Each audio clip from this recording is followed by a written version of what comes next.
جنگ احد میں ایک خاص تلوار کا ذکر آتا ہے، اس کو کہتے ہیں ذوالفقار حیدری۔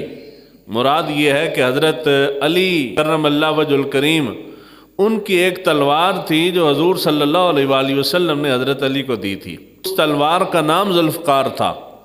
تو جب ہم کہتے ہیں کہ ذوالفقار حیدری تو اس سے مراد یہ ہے کہ حضرت علی کی وہ تلوار جس کا نام ذوالفقار ہے۔ حضور صلی اللہ علیہ وآلہ وسلم کی تمام تلواروں میں یہ تلوار بہت زیادہ مشہور ہے، شہرت ہے اس تلوار کو حاصل۔ یہ تلوار حضور صلی اللہ علیہ وآلہ وسلم نے غزوہ احد میں حضرت علی کرم اللہ وجہ الکریم ان کو عطا فرمائی تھی۔ حضور صلی اللہ علیہ وآلہ وسلم کی وصال مبارک تک یہ تلوار آپ کے پاس موجود رہی ہے۔ اس کے بعد پھر نسل در نسل اہل بیت کے اندر یہ سلسلہ چلتا رہا ہے۔ ذوالفقار تلوار آئی کہاں سے ہے؟ جنگ بدر کے اندر جب مسلمان جیت گئے تو مال غنیمت کفار جو مال چھوڑ کے بھاگ گئے تھے وہ مال جمع کیا گیا، اس مال غنیمت کو تقسیم کیا گیا۔ حضور صلی اللہ علیہ وآلہ وسلم کے حصہ مبارک میں جو مال غنیمت کا حصہ آیا اس مال کے اندر یہ تلوار بھی تھی، ذوالفقار تلوار۔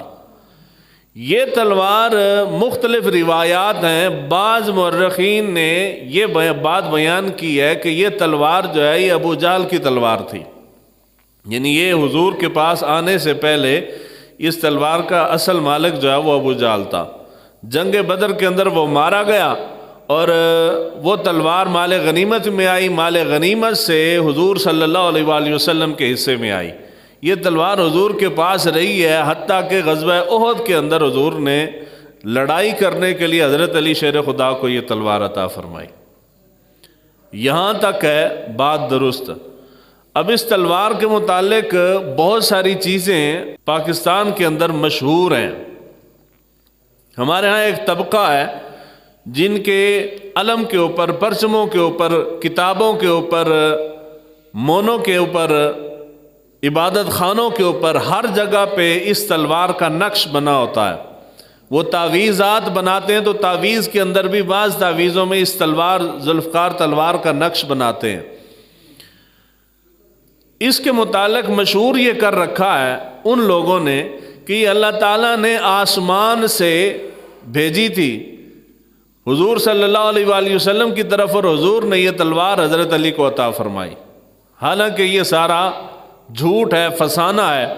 تلوار اصل میں یہ کسی کافر کی تھی یا بعض مورخین کے نزدیک یہ ابو جہل کی تھی۔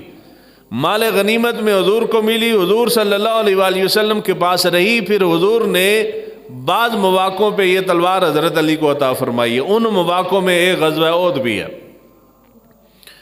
اس تلوار کے اندر جو افسانوی کردار ہے وہ اس کی شیپ ہے، شکل ہے۔ شکل جو ذوالفقار تلوار کی بنائی جاتی ہے وہ شکل بنائی جاتی ہے کہ ہر تلوار، خنجر، اس کی آگے ایک نوک ہوتی ہے، یعنی تلوار کی کوئی بھی شیپ ہو، خنجر کی کوئی بھی شکل ہو تو آگے اس کی نوک ہوتی ہے۔ آپ چھری بھی لیتے ہیں تو چھری کے آگے بھی ایک نوک ہوتی ہے چھری کی۔ حضور صلی اللہ علیہ وآلہ وسلم امت پہ اتنے مہربان تھے کہ حضور صلی اللہ علیہ وآلہ وسلم نے ہتھیار کی نوک مسلمان کی طرف کرنے سے بھی منع فرمایا۔ قتل کر دینا، مار دینا اس کو، یہ تو بہت دور کی بات ہے۔ اگر شریعت یہ کہتی ہے اگر آپ چھری بھی، دوسرے انسان نے آپ سے چھری مانگی ہے، والدہ نے مانگی، بیگم نے مانگی، بیٹے نے، بیٹی نے، بہن نے، کسی نے بھی آپ سے چھری مانگی ہے، آپ چھری اس کو اٹھا کے دیتے ہیں تو اس کی نوک والی سائڈ اس کی طرف نہ کریں، بلکہ نوک والی طرف سائڈ آپ خود پکڑیں، دستہ جو ہے وہ اس کی طرف کریں۔ حضور صلی اللہ علیہ وآلہ وسلم کی یہ تلوار اور اس تلوار کے علاوہ جتنی بھی تلواریں حضور سے منسوب اس وقت موجود ہیں یا جن کا تذکرہ ہمیں سیرت نگاروں کے ذریعے سے ہم تک پہنچا ہے، ان ساری تلواروں کے آگے ایک نوک تھی۔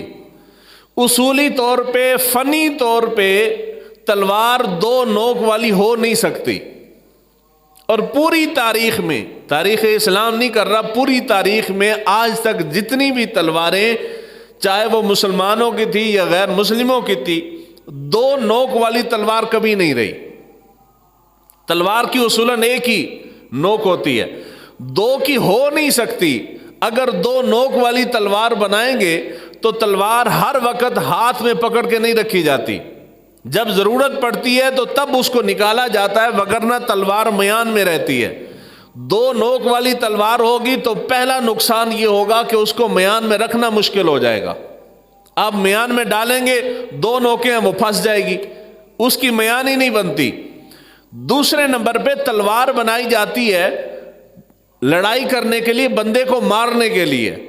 ایک نوک والی نوک دار تلوار اس لیے بنائی جاتی ہے کہ جب انسان لڑائی کرتا ہے تلوار کے منہ سے اس کو کاٹتا ہے اور نوک انسان کے اندر چبو کے تلوار جو ہے وہ انسان کے جسم کو پار کر جاتی ہے. آگے سے نوک ہوتی ہے اس لیے پار کر جاتی ہے. اگر آگے نوک نہیں ہوگی، دو نوکیں ہوگی تو یہ رکاوٹ بن جائے گی. آپ تلوار ماریں گے، وہ جتنا حصہ اس کی تھوڑی سی دو نوکیں یہاں تک تلوار آ کے رک جائے گی، آگے تلوار جائے گی نہیں. یعنی جو تلوار کا مقصد ہے وہ مقصد پورا نہیں ہوگا. فنی طور پہ، اصولی طور پہ تلوار کی یہ شیپ، یہ حیات، یہ شکل جو ہے یہ درست نہیں ہے.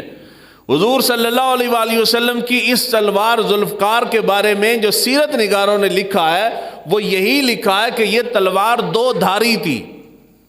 اس دو دھاری کا فائدہ جاہلوں نے اٹھایا، انہوں نے دو دھاری کو دو نوک بنا دیا ہے. دو نوکیں ہونا الگ ہے، دو دھاری ہونا الگ ہے.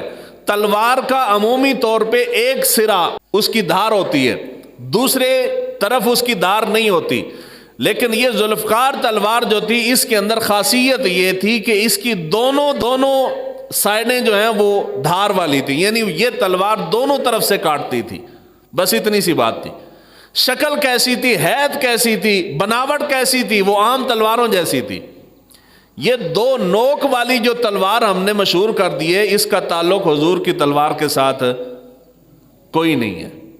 نہ فنی لحاظ سے یہ تلوار ہو سکتی ہے اور نہ اصولی طور پہ یہ تلوار ہو سکتی ہے. ایسا ذکر کتب کے اندر موجود ہی نہیں ہے. اور حضور صلی اللہ علیہ وآلہ وسلم کی اسلحہ مبارک زیادہ تر ترکی کے اندر اس وقت بھی میوزیم کے اندر موجود ہے. یہ ذوالفقار نامی تلوار جو ہے یہ بھی ترکی کے اندر پڑی ہوئی ہے، ابھی بھی موجود ہے. اور وہ جو ترکی کے اندر پڑی ہے وہ اسی طرح ایک نوک والی پڑی ہے، دو نوکوں والی تلوار ترکی میں نہیں پڑی. تو یہ صرف پاکستانیوں کا ڈگوسلہ ہے جو ہم نے بنا رکھا ہے.